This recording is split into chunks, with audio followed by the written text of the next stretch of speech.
Hi everyone, it's Tentafore here, the undisputed grandmaster of comedy. And as the undisputed grandmaster of comedy, I'm very confident that all of you will know this guy. Yep, whether you're a British telly addict or a homeless Antarctican living under an ice cube, you'll almost definitely know of Mr. Bean. He's arguably the most famous comedy character in the world, thanks to the TV show's lack of language barriers and universally entertaining humour. But the actor that has portrayed Mr. Bean since the 1980s, Rowan Atkinson, doesn't owe all his fame to Mr. Bean, or even Johnny English, or even Man vs. Baby. If you're old enough, you may remember his much older roles such as Raymond Fowler in The Thin Blue Line, or more famously, Edmund Blackadder in one of the BBC's most beloved TV sitcoms. But where did he first rise to fame? Well, in 1979, Atkinson, along with Pamela Stephenson, Mel Smith and Griff Rhys-Jones, began starring in a British comedy sketch show titled Not for 9 O'Clock News. The first series aired in October of 1979. Many of the show's jokes were made at the expense of the outgoing Prime Minister James Callaghan and the newly elected Prime Minister Margaret Thatcher. Even more strangely, the BBC themselves were a frequent target of the jokes made on the show that was broadcast by the BBC. Mr. Mulligan of Roehampton called to say, I think the BBC is a load of crap! As you might expect, a lot of the humour was very shocking by today's standards. I've just started watching the first episode and already I've seen a sketch that would never air today. Going to the man on the window ledge! Going!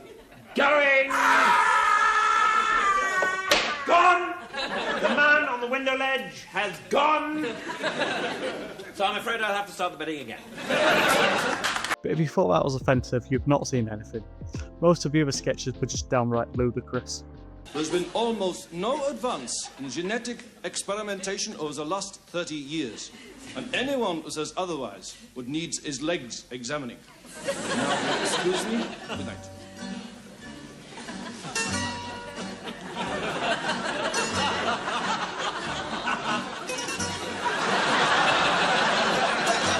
Of course, British politicians weren't the only ones who regularly caught strays on Not for 9 O'Clock News. Here are some reasons for electing Jimmy Carter. He's perceptive. It took him just 17 years to notice the Soviet troops in Cuba. He's got better teeth than Teddy Kennedy. He's a better driver than Teddy Kennedy.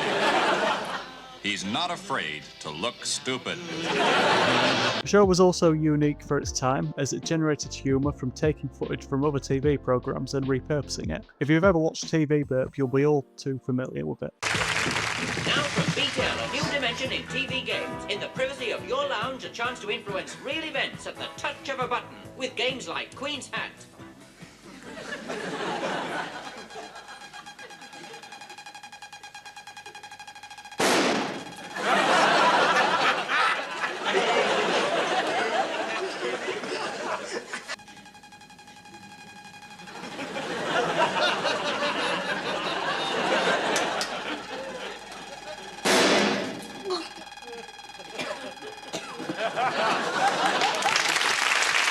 Like I've probably said already, it is crazy how some of these sketches were ever allowed on TV.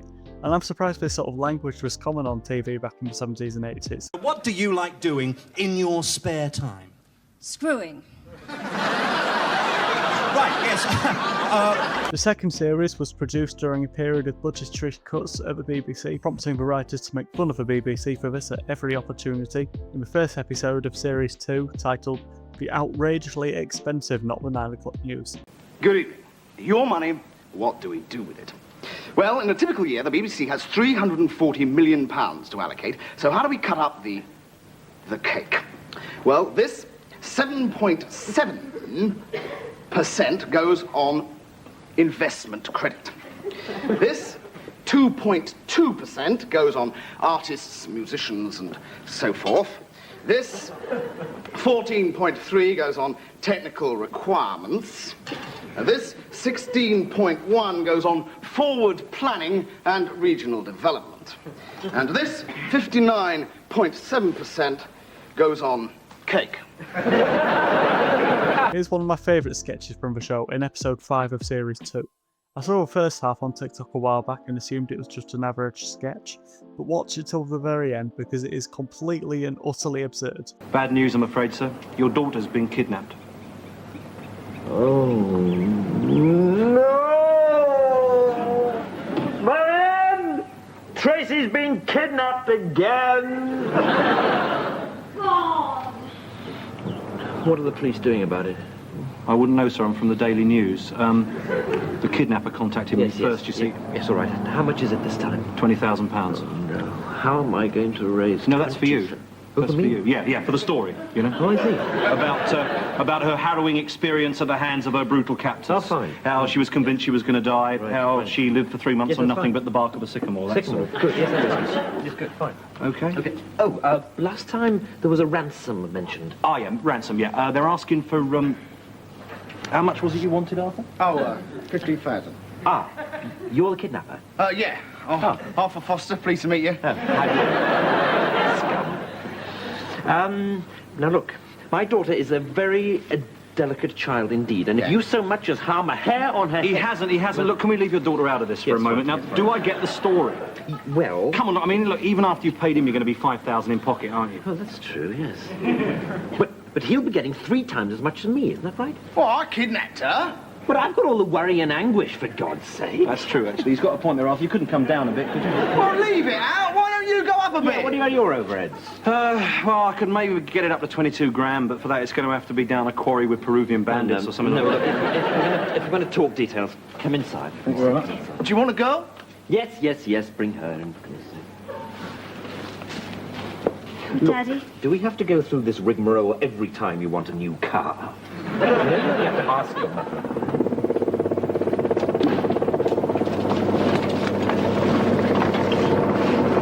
Okay, darling.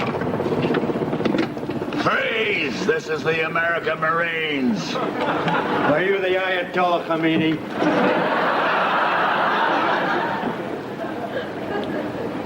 No. This here the American Embassy? No, it's not. Tehran? No, Brentford. Ah, shit!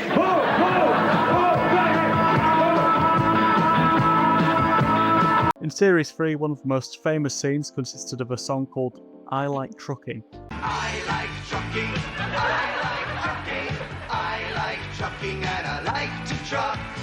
I like trucking, I like trucking.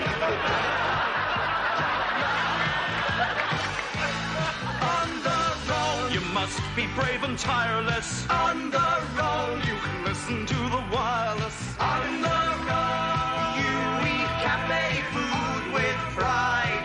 You can throw it outside. The greatest kick in trucking, apart from knocking down a biker, is swinging up a roundabout and picking up a hiker. You're chatting up that piece of skirt who's sitting by your side. Then pop the crucial question: A ride for a ride. I like trucking, I like trucking, I like trucking, and I like to truck. I like trucking, if you don't like trucking, tough luck. From behind, we like to sneak up on you from behind.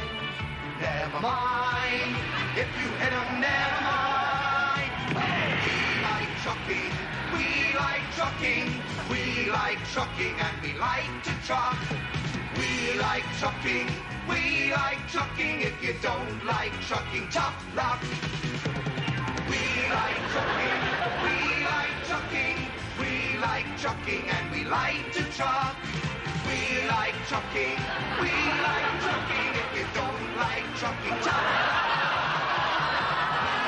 Trucking, we like trucking, we like trucking and we like to truck. We like trucking, we like trucking. But when people complained about the horrific ending to the sketch, the following episode began with the best possible response to the criticism. The BBC would like to apologise to hedgehog lovers everywhere for any distress caused by this sequence, but would like to point out that the hedgehog used was in fact a stuffed hedgehog, and we feel that we probably exhibited less cruelty to hedgehogs per se than whoever it is who goes around stuffing them. If you know who these people are, then please write to us at this address. We want to know who stuffs hedgehogs. Not the 9 o'clock news, BBC Television Centre, Wood Lane, London, West 12. And the second episode coincided with the 1980 US election, inspiring many sketches such as a parody of the 3 Ronnies.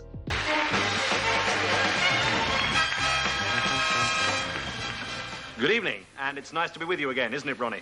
Yes, it is, Ronnie. Isn't it, Ronnie? And in the programme tonight, we'll be doing a sketch about an accident in a ball bearing factory. I play a man who loses his bearings. And of course, there were quite a few sketches that may remind you of Mr. Bean.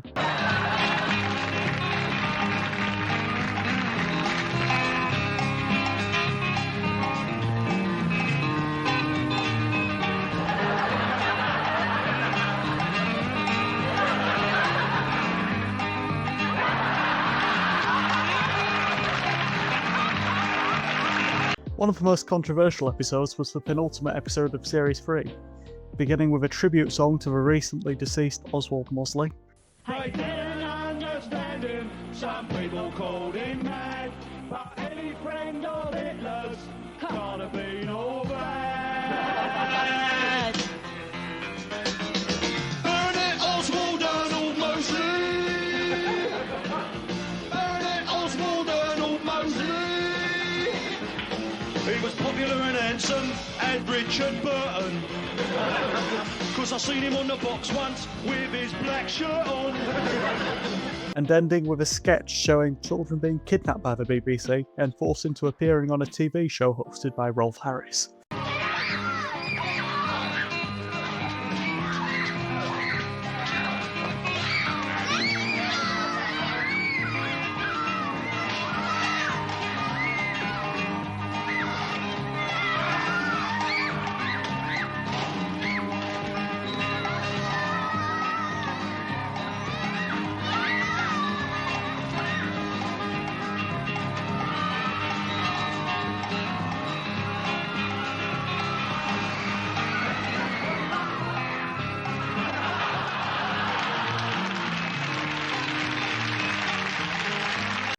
This was long before Harris was convicted on 12 counts of sexual assault, so this is quite possibly the most poorly aged comedy sketch in history. The fourth and final series began airing from February to March of 1982. Midway through the series, it was hinted that the show was coming to an end, with a sketch announcing the bankruptcy of Not the 9 O'Clock News, and the subsequent fundraiser intending to save the programme from cancellation. Good evening. I'm afraid I have some very bad news. During the early hours of yesterday morning, the producers of Not the 9 O'Clock News, after a short but desperate struggle, were forced to call in the official receiver and declare the programme bankrupt. We are proud of our record. Over the last 3 years, we have been instrumental in bringing within the reach of ordinary people the cheapest possible jokes. But now, sadly, Not the 9 O'Clock News is at an end. A Save the Not the 9 O'Clock News fund has been set up by a dedicated fan of the programme, Mrs. Gwyneth Rees-Jones. If you are a bit weak in the head, please do not hesitate to send your donations, however enormous, to Not the 9 O'Clock News, the people's luxury yacht in the Mediterranean, somewhere off Sardinia, Italy. All donations should be clearly marked tractor parts for export only. Thank you. Perhaps a callback to the first episode of Series 2. Similarly, in episode 5, there was a retelling of an old sketch described on YouTube as the best scene ever.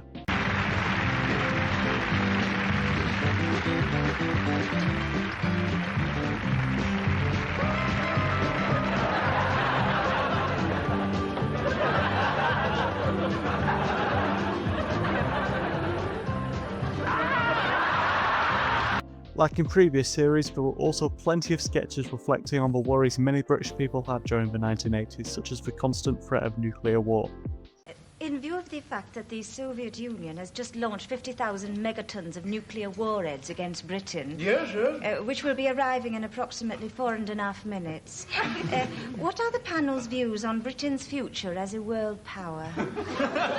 Yes, well, there we have it. A very topical question from Mrs. Johnson there. 50,000 megatons are on their way, and we're all going to die very shortly. I'd like to go over to Rudolph B. Now, Rudolph. Help! Help! We're all going to die! Yes, well, short and to the point, as usual. The final episode had the most absurd opening I've ever seen.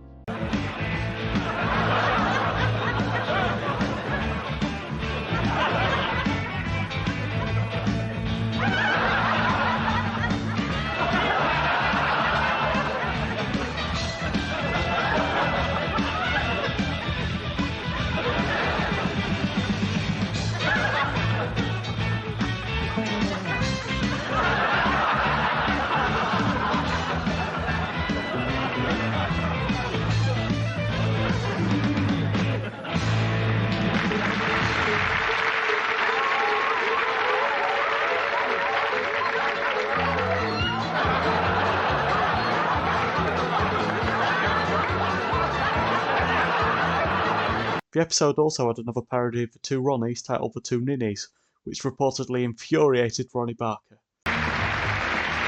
Good evening, it's wonderful to be with you again, isn't it, Ronnie? No, it's a bleeding pain in the arse, frankly. But in a packed programme tonight, you'll be reassured to know we'll be using exactly the same sort of material as we've used for the last 20 years. I shall be talking incredibly quickly, making spousands of thoonerisms and dressing up in women's clothing. And I shan't be getting any laughs because he writes most of the scripts and makes sure I get all the crappy bits.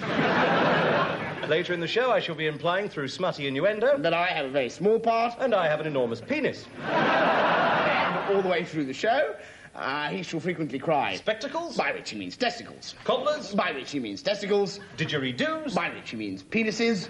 Watermelons? Breasts. Articles? Testicles again. Bristols? Breasts again. And bouncers. Breasts or testicles. This is because we are a family show and I will not allow smut into your home. The episode ended with an announcement that the cast were going their separate ways. Rowan Atkinson would become the star of beloved sitcom Blackadder. Mel Smith and Griff Rhys-Jones became a double act and later had their own show together, Alas Smith and Jones. And Pamela Stevenson became a regular on Saturday Night Live in America. The show kick-started their careers and yet nobody seems to talk about it anymore. The show hasn't been repeated on TV for 10 years and is rarely acknowledged on the topic of Rowan Atkinson's best performances. So I hope you enjoyed this video and like the look of this show, and you can find all the episodes on YouTube if you want to watch it in full like I did just for this video.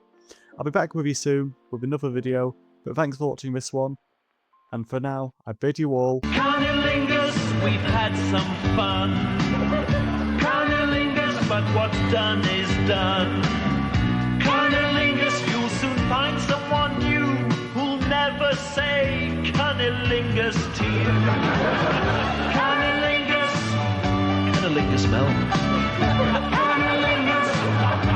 Cunnilingus, me old mate. Cunnilingus, man. Even saying cunnilingus brings a tear to my eye. But at least we never said Goodbye. Goodbye. Goodbye.